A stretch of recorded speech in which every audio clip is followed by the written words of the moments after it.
Hi there, I'll be voicing over to make it easier for you to understand what's going on, so I hope you enjoy it. So first and foremost, we're greeted with a home screen filled with some trending events and recommendations, and we're able to get some details once we press on one of them, which also includes the artist that will be performing as well as the venue, and we're able to get some details about these on their respective pages once we press on them. The events can also feature some videos, and the photos are processed in different sizes.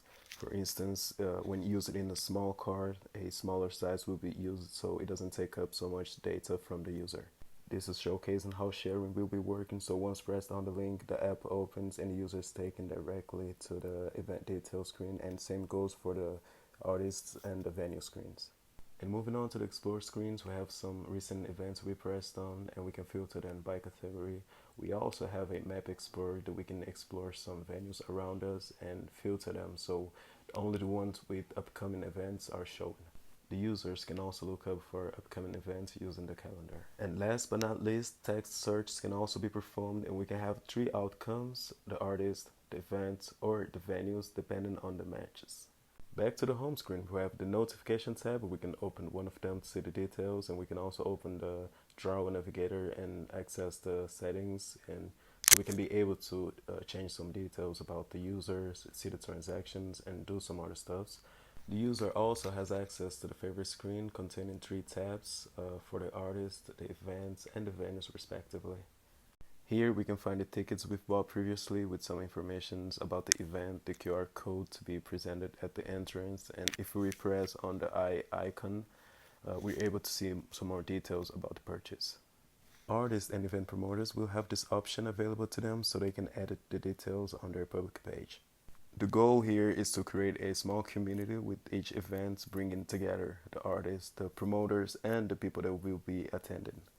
And I believe that can be achieved through this chat where people attending can share their excitement, or the promoters can just use it as a announcement hub to keep them all updated. And the chat is created once an event is created, and the user is added in once he purchases a ticket. Managing an event, we have an overview of the sales, the percentages, the check-ins. We can also suspend the tickets, and we have access to the list of the people that will be attending the event as well as the staff section. By adding another user to your staff, they'll be able to perform tasks such as scanning the codes, interact with the chat, change some details about the event, and those permissions are based on the role you assign to them. It only takes few steps to get an event up and running. We can just start by filling the photos, the details about the title, description, choose some categories, add some dates, and then after adding the dates, we can add the tickets because each tickets are assigned to dates. It can be more than one date, of course, because some events go for 3 days. And once we're done with the tickets, we can choose the venue, and then we can add the artist that will be performing. And if it's hosted by more than one event promoter, you can also add a different one. So both of you have the same privilege and ownership over the event. Once the process is completed, we can go back to the chat tab and we can see that our new chat is available.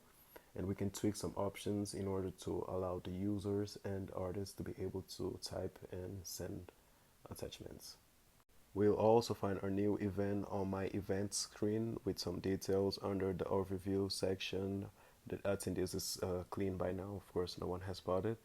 And pressing on the QR code icon on the top right corner, we open the QR code scanner.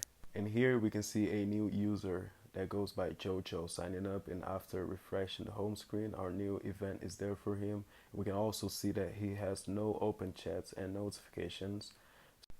And then we proceed to open our event and buy the ticket. We can see the options available, and then we can select the amount, and after that we can fill in the payment informations, and after the process succeeds, we'll see the new tickets already available for him. Scanning the ticket for the first time within the time frame will succeed, and if we try to do it again, it will warn us that it's been scanned already.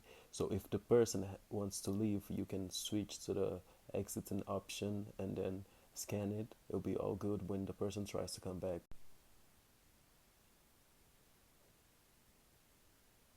And because Jojo had bought the tickets, now he has access to the chat. which is optional. He can choose to leave whenever he wants to. And being that we previously allowed users to type in the chat, Jojo is free to do so, as you can see here, and is also able to attach images, voices, and videos.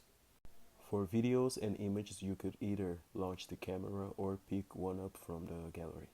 The photos here are also processed in different sizes for better optimizations, and the videos are compressed for a smaller size.